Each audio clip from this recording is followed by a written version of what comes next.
এই সালাদের নাম দিয়েছি আমি পাগলা সালাদ। মাথা নষ্ট করা সালাদ ভাই। গরুর মাংসের টকটক ঝাল ঝাল এই সালাদের রেসিপিটা দেখলেই বুঝতে পারবেন কেন আমি এটার নাম পাগলা সালাদ দিয়েছি। থাইল্যান্ডের নর্দার্ন রিজনের এমন একটা ডিশ এটা, যেটা আপনি একবার ট্রাই করলে এটার ফ্লেভার জীবনেও ভুলতে পারবেন না। এটাকে থাই স্পাইসি গ্রিলড বিফ সালাদও বলা যায়, আর থাইতে এটার নাম হচ্ছে নামতক নুয়া, যেটা খুবই পপুলার থাইল্যান্ডে। Juicy beefs, roasted spices, fresh herb আর সেই আইকনিক থাই ফ্লেভার সব মিলিয়ে এই ডিশটা একদম নেক্সট লেভেলের। বিলিভ মি, এই রেসিপিটা দেখার পর আপনার ট্রাই করতে ইচ্ছা হবেই। যেহেতু সামনে কোরবানি চলে এসেছে, এভাবে কিন্তু বানিয়ে একদিন খেতে পারেন। ভিডিওটা অবশ্যই শেয়ার করে রাখুন আপনার টাইমলাইনে। বানিয়ে নেওয়ার আগে চট করে দেখে নিতে পারবেন। তো আমি এখানে 2টা বিফ স্টেক নিয়ে নিয়েছি। এগুলোর আনুমানিক ওজন হচ্ছে 400 গ্রাম। তো এগুলোকে আগে থেকে আমি ওয়াশ করে পানি ঝরিয়ে নিয়েছি। তো বিফটাকে আমি ম্যারিনেট করে নিব। প্রথমে আমি সয়া সস দিয়ে দিচ্ছি। এটা কিকোম্যানের সয়া সস দিলাম প্রায় 1 টেবিল চামচের মতো। এরপর আমি দিয়ে দিব ওয়েস্টার সস। এখানে প্রায় 1.5 টেবিল চামচের মতো আমি ওয়েস্টার সস দিয়েছি। আর 1 চা চামচের মতো দিয়ে দিলাম কোকোনাট সুগার। কোকোনাট সুগার না থাকলে নর্মাল সুগারটা দিয়ে নেবেন। এখন সব কিছু আমি বেশ ভালোভাবে মাখিয়ে দিচ্ছি। আর বিফটাকে ম্যারিনেট করে নিতে হবে অন্তত 2 ঘন্টার মতো। রেফ্রিজারেটরে রেখে দিতে পারেন, আর হাতে সময় না থাকলে অ্যাটলিস্ট 1 ঘন্টা ম্যারিনেট করে রেখে দিবেন। 2টা লেবু কেটে নিচ্ছি, যেহেতু আমাদের এখানে পরবর্তীতে লেবুর রসটা লাগবে। তো আমি আগে থেকেই কেটে রাখছি, এতে করে সুবিধা হয়। লেবু থেকে লেবুর রসটা আমি চিপে বের করে রাখলাম। আর এখানে একটা মিডিয়াম সাইজের পেঁয়াজ আমি একটু ছোট করে কেটে এক সাইডে রেখে দিব। 3 রকমের পাতা নিয়েছি আর কি, 2 রকমের ধনিয়া পাতা আর একটা হচ্ছে পেঁয়াজ পাতা কুচি। একটা যে বিলাতি ধনিয়া পাতা সেটা নিয়েছি, নর্মাল ধনিয়া পাতা আর পেঁয়াজ পাতা কেটে রেখেছি। এখন এই সালাদের জন্য আমি একটা ড্রেসিং বানিয়ে নেব। একটি বোলে প্রথমে দিয়ে দিলাম ফিশ সস, 3 টেবিল চামচ মতো দিয়েছি এখানে ফিশ সস। এরপরে আমি দিব লেবুর রস, যেটা আমি চিপে রেখেছিলাম। এখানে আমি লেবুর রস প্রথমে 3 টেবিল চামচ পরিমাণ দিব, যদি লাগে পরবর্তীতে আমি অ্যাড করতে পারবো। খুবই সামান্য পরিমাণ একটু চিনি দিয়ে দিলাম, এখানে প্রায় হাফ চা চামচের মতো হবে। আর এখানে আমি দিয়ে দিলাম 2 টেবিল চামচ মতো চিলি ফ্লেক্স।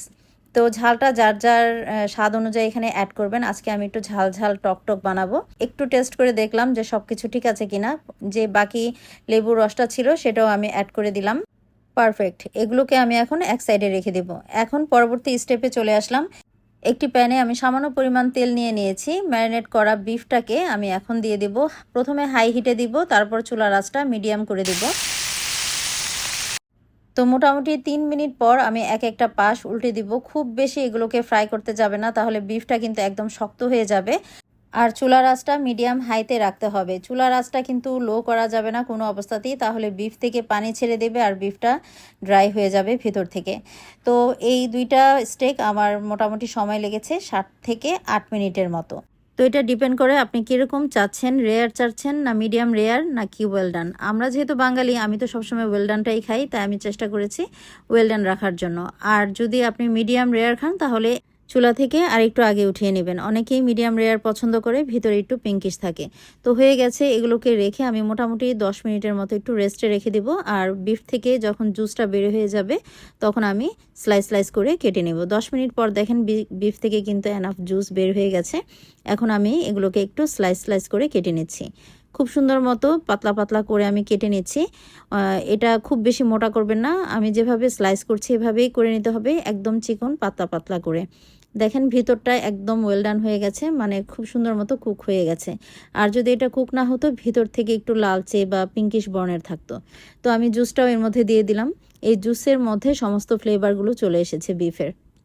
বানিয়ে রাখা ঝাল ঝাল টকটক ড্রেসিংটা বিফের উপরে আমি দিয়ে দিলাম সব। এখন সব কিছুকে একবার একটু ভালোভাবে মিক্স করে দিব। আমি 2টা চামচের সাহায্যে, আপনারা দেখতেই পারছেন। এখন আমি এর মধ্যে দিয়ে দিলাম কেটে রাখা পেঁয়াজ কুচি। এগুলোকে একটু নেড়েচেড়ে দিয়ে এর মধ্যে আমি দিয়ে দিলাম 2 টাইপের ধনিয়া পাতা কুচি, তারপর পেঁয়াজ পাতা কুচি। সব কিছু একসাথে আবারও বেশ ভালোভাবে নাড়াচাড়া করে মিশিয়ে দিচ্ছি। সব শেষে দিয়ে দিচ্ছি 1 চা চামচের মতো রোস্টেড রাইস পাউডার। এটা না থাকলে না দিলেও চলবে, বাট এটা দিলে একটা ক্রাঞ্চি ক্রাঞ্চি ভাব আসে সালাদের ভেতর। তো সমস্ত কিছু একসাথে বেশ ভালোভাবে নাড়াচাড়া করে মিশিয়ে দিলাম। এটা থেকে যে সুন্দর একটি ফ্লেভার বের হচ্ছিল, আমি সুন্দর করে একটি প্লেটে সার্ভ করে নিলাম। সাইডে একটু লেটুস পাতা রেখেছি। থাইরা এখানে পাতাকপি শসা দিয়েও সার্ভ করে থাকে, তো আজকে আমি লেটুস দিয়ে সার্ভ করলাম।